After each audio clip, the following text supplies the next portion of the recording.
Hey guys, welcome back to my channel. This is your first time to the channel. Hey, my name is Ariane. I am a young adult who is trying to figure out life, and I love sharing different pieces of my life. This year, I'm really focused on figuring out adulting. I actually launched a podcast called Graduated and Grown, which is all about helping young adults, including myself, navigate life after college. And in this video, we are actually going to talk about my best and worst money decisions so far in my 20s. And I thought this was a really fun video to do. I think I'm not as risky as some people are, but I have made some mistakes in my life. And there's some things that I think I've done pretty well so far. So if you're interested in learning and hearing and maybe even laughing at some of my best and worst financial decisions, be sure to stay tuned to this video. If you're not already subscribed to my channel, go ahead and hit that lovely red subscribe button so you can join the family. I said button so strange, but whatever. Enough of me yabbing, let's get right into today's video. Okay, so I think when we do like these videos of like best and worst moments, we should always start off with the worst, because that's probably what you guys want to hear more so about. One of my worst financial decisions personally has been using DoorDash, Uber Eats, all those types of like apps consistently. So I don't have a Dash Pass, right? So a Dash Pass is when you pay, what is it, $100 for the year, and you get like free deliveries and free, like no extra fees. I don't have that. So anytime I order Uber Eats or whatever, I always pay usually an extra $5 to $10 just to get my food, right? And I'm a very simple person. So if I'm getting Five Guys, I get a grilled cheese and fries, right? If I'm getting, what else would I get? Like this place called Roti. I'm just getting a bowl, not even a drink, nothing extra. Very simple. I'm a simple girl. But when you add in the fees and stuff, my $7 bowl turns into like an $18 bowl, basically. And let's just say I've done some calculations. I was doing my budget, not my budget, but yeah, I guess it technically is my budget. I was writing out all my transactions for the month. And let's just say DoorDash was on there more than it should have been, and it has accounted for over 100, maybe, not telling you. And that is the dumbest thing ever for me to go spend my money on. I literally have a car. There's no reason why I can't go get in my car, drive 5 minutes to Five Guys, right? And I will say sometimes it was when I was at my boyfriend's house, he would normally have his car during the day. And if I wanted to order something out, I would have to order it in because I didn't have his car. So I think that is one of my worst financial decisions that I've been making recently. I need to cut DoorDash out. I could easily drive and go get the food. It's not necessary to always order it in. And I think sometimes it is worth it. So I think eventually I think when I move, I will go and get a Dash Pass, because I do like to order in sometimes. I think it is important to support your local restaurants, especially like the non-franchise ones. But the Dash Pass, without the Dash Pass, I'm literally wasting so much money. Okay, another one of my worst, I'll say bad. We'll just say bad instead of worst all the time. Another one of my bad financial decisions is actually not opening up a high yield savings account earlier in my career or my post-graduation experience. So if you guys don't know, a high yield savings account, now I'm not a financial guru, but I will put the exact definition right here. But basically it's an account where you will get high interest every month, every year, however often it's compounded. You know what I'm trying to say. There are a wide variety of savings accounts. I have an idea of the ones that I want, but I should have opened one sooner instead of waiting until 2021 to open one, because the longer you have it open, the more money that you gain. And there's different amounts of interest that you can earn. That is definitely a regret, because that is money that I've missed out on. And yeah, maybe that's only $10, $20, $30, $40, $50 that I've missed out on. But that $50 could have made a difference 20 years from now. So that's something I definitely regret. I am in the process of opening up a high yield savings account right now. I think what took me so long is just there were so many different options that I couldn't choose one, but I have my options solidified, and now my money will be growing without me having to even look at it. Another one of my bad financial decisions is, and the pandemic has stopped me in all honesty, but buying clothes that are kind of outside my comfort zone maybe a little bit, that can't be paired with anything in my current closet, right? So I'm trying to think of an example. Okay, let's say I were to get like a bedazzled jean jacket, right? I don't have anything in my closet right now or that I can think of that would go really cute with a pair of bedazzled. Oh, okay, I have one. These shoes right here. These are the Steve Madden Gladiator. I have been wanting these for a while. I randomly was in TJ Maxx, right? TJ Maxx or Ross, something like that. And they had them for like $25. I had to pick them up. I've had these shoes for, I think, exactly a year. And I think I've worn them once, and that's because I took them on a trip and I told myself I had to wear them. They have not been worn since. I don't know what the heck I can wear with it now. Love the shoes, but probably not the best move financially, because now I'm gonna have to spend money to find something to go with those shoes, because I will be wearing those in summer 2021. I don't care what you say, I'm wearing them no matter what. No matter what I need to get to go with them, I have to wear them. Another bad financial decision that I am very guilty of is buying a lot of low quality fast fashion findings.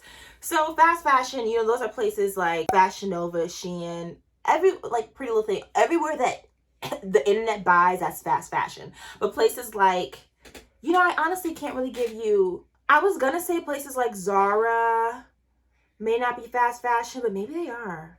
I don't know. But I'm more so talking about buying cheap pieces of clothing that could only last for 1 or 2 or 3 seasons, compared to investing in a high quality piece of clothing that could last for years. Like, for example, my mom got me this leather jacket for Christmas probably 2 years ago, and that was a really, really nice jacket, and I was excited because I'm like, oh, this is like my first like investment piece. I didn't buy it, but she bought it, in my closet, and that jacket looks still amazing even 2 years later. What, like 8 seasons has gone by, it looks amazing, and I want to buy a few more pieces like that. I don't want my entire closet to be high quality stuff, because I don't think that's not how I roll. I like to live an affordable, non-expensive life. I'd rather spend my money on other things. But yes, I need to stop buying so much cheap stuff and get things that last longer, like specifically leggings. I have been buying Forever 21 leggings for years, and they always get holes. They don't even feel good on my skin. But I've been trying to invest in a little bit more expensive leggings that I know will last a little longer. So for example, I spent $50 on some Nike leggings, which is like 15 times the price of the Forever 21 leggings, which are like, what, $3, I think. But those leggings are much higher quality. I definitely think I can keep them for way longer, and there's no way those are getting any types of holes unless something bites them. So trying to get into more quality pieces, not for my entire closet, but for like the staples that I use frequently. I think another bad financial decision that I've made so far in my 20s is not investing my money immediately, because again, that's money that's growing. And I've invested before in the past, but I've taken my money out multiple times, either because it wasn't performing how I wanted it to, or I needed access to the money, different things like that. But my investing plan is eventually to put money into an account, and I literally am not touching that. Maybe not even ever. Like, maybe I can pass it on to my kids. So I wish I would have kind of gotten a little bit more involved in the investing process earlier, and also learning about investing. I've been trying to be a lot more intentional, because I know investing, yes, you can just go and buy your favorite companies, but you also want to have a little bit of knowledge about stocks and EFTs and all that stuff before you do it. So I'm trying to go through that. It's taking a little long, but that's definitely something I should have learned about this summer before I started making real money. Another bad financial decision that I make is having so many subscription services. But that's one I'm not getting rid of. I'm sorry, I'm really not. So right now, I don't pay for everything. My family pays for some stuff. I pay for Netflix because I want a Netflix. I pay for Disney Plus, and I actually split it with a friend, so that's good. I have a couple apps on my phone I pay for, like Apple subscription apps. I pay for my own Apple Music. I used to pay for Amazon Prime, but my mom just took that on. I don't know the details, but I pay about $70 per month in subscription services. And I feel like I don't use $70 worth of subscription service, but when I need them, I have them, and I like that. So I think that's a hard financial decision for me right now. Again, like I said, I'm probably not going to change that anytime soon, but I'm kind of worried about how that's going to go when I actually move into my apartment and I'm paying cable, I'm paying rent, I'm paying gas, I'm paying this. I don't know how that's going to work, because $70 is a lot of money, in my personal opinion, to have for Netflix, Disney Plus, all that other stuff. So I need to be better with that. Maybe I'll like start splitting more costs with friends and family. I don't know. And then I would say my last bad financial decision. There's probably more. When I'm editing this video, I bet you more is going to pop up.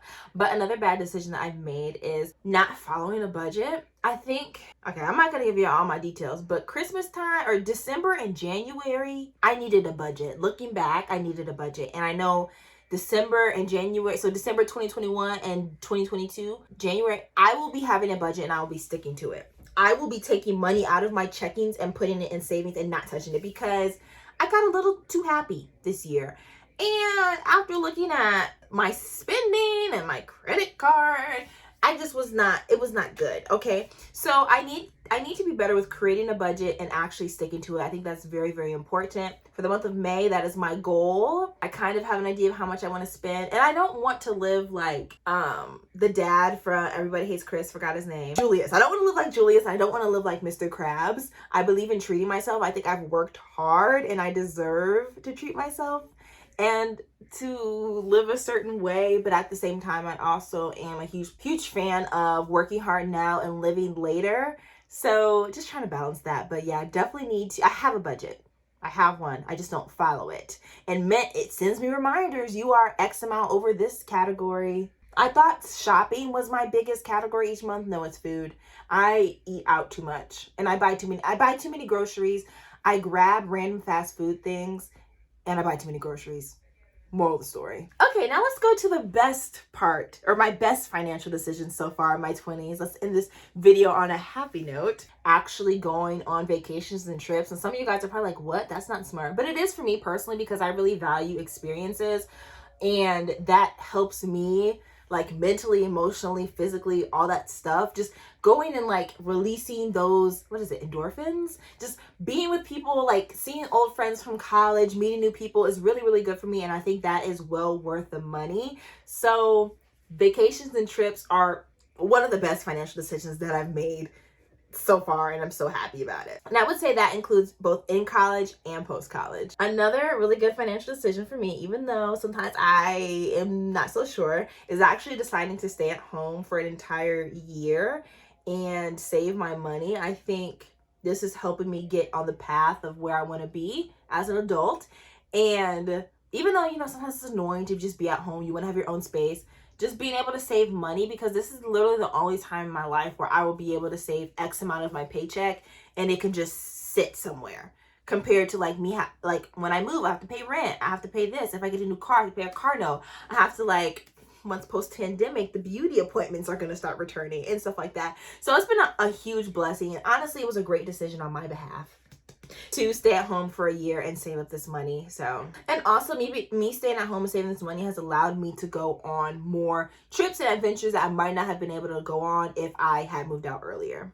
I think another one of my best financial decisions is understanding delayed gratification. That's a word I've been using a lot lately. And specifically delayed gratification when it comes to things like clothes and like electronics. So I've been wanting an iPad for years, right? And iPads range from $300 to $1,000. There was a point, I forgot what happened. Somebody had gave me a good amount of money. I was like, oh, I'm going to use this for an iPad. But I said, Ariane, do you really need an iPad? You have what you need. You have what you really wanted. Do you really need to go pay $600 for an iPad that you could use sometime? So I think I'm really, really good with that. So that when it comes to the iPad, yeah, delayed gratification when it comes to electronics and clothes. A lot of times I'll do the thing where you move things into your cart and then wait a couple of days. And if you still want it, go ahead and get it. But if you don't get it. And that has saved me from spending so much money. I literally didn't get a pair of Doc Martens because of that exact method. And I think now, I'm okay with waiting until next season for some Doc Martens. Specifically wait until Black Friday for Doc Martens because I don't think I need any right now. Like, it's hot outside. I'm not wearing those chunky boots. I don't think. Watch me have some next month. I don't think I'm gonna have some anytime soon. But I think delayed gratification is one of my best financial decisions. And I think that's a good feature that I have. I understand delayed gratification. And I think that's why I live a very simple life. I personally think I do. It's also because I'm kind of cheap. My mom always says, oh, Erin, you need to get this. I'm like, I'll wait. I need a new foundation. I'll wait. I need new this. I'll wait. Like, that's why it's just really good. Like, even delayed gratification when it comes to like a new car. Like, yes, I could get a new car right now, but you know, I'll wait a little bit. I'm gonna be a little bit more intentional with my saving. I want to reach my savings goal for a new car. And I think when I actually make that move, I'll be happy. Like, I don't know if you guys know who Alicia Marie is. She has been driving her 2011 car for years. And Alicia Marie is one of the top lifestyle influencers. Homegirl just bought herself an Aston Martin last year. And I was like, girl, you deserve it. That's delayed gratification at its finest. Driving around LA with a 2011, like, I don't even know, let's say Toyota Camry. And you never went, and that's amazing. That's what I want to be on, in all honesty. Well, no, I want a new car, but whatever. And then my last, one of my really good financial decisions in my 20s was buying a MacBook, because this thing, I'm not going to unplug it, but my MacBook, I have a 2017 MacBook, is my ride or die, right? Its battery has been acting a little weird. I need to take it into the Apple Store, but the Apple Store has been closed. I don't know why. But it has gotten me through so much. School, YouTube, personal projects, like in different internships that I've had outside of my big ones. It has honestly been rock with me. And this product it's honestly in great condition.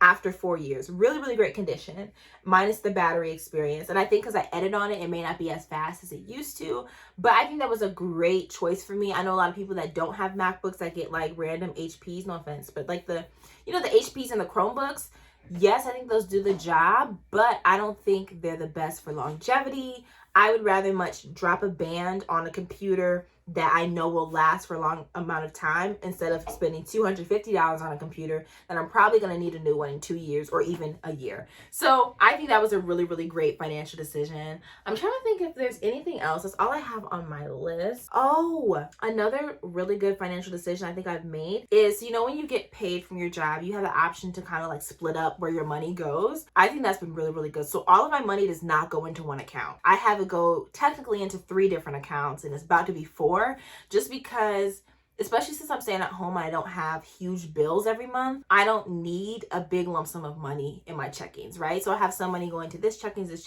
savings, and it just kind of helps, 1, reach your savings goal, 2, not overspending, and 3, just kind of being a little bit more aware of where your money goes. So that has been a really, really good decision, and I definitely want to keep that up as I like get older and get promoted and different things like that. So yeah, I think those are all of my best and worst financial decisions that I made so far in my 20s. Maybe I'll do like a follow-up with this next year, because it's kind of fun. I think it was kind of cool to like reflect on the good things that I've done and the not so good things that I've done. And like I said, I don't take huge risks, so I didn't go and like buy a house at the age of 22 or buy a brand new car cash. That's not my mojo. I'm a little bit more reserved in my financial decisions, but I'm very happy with where I am in life right now. I think I still have a lot of growing and a lot of knowledge that I need to gain when it comes to personal finance.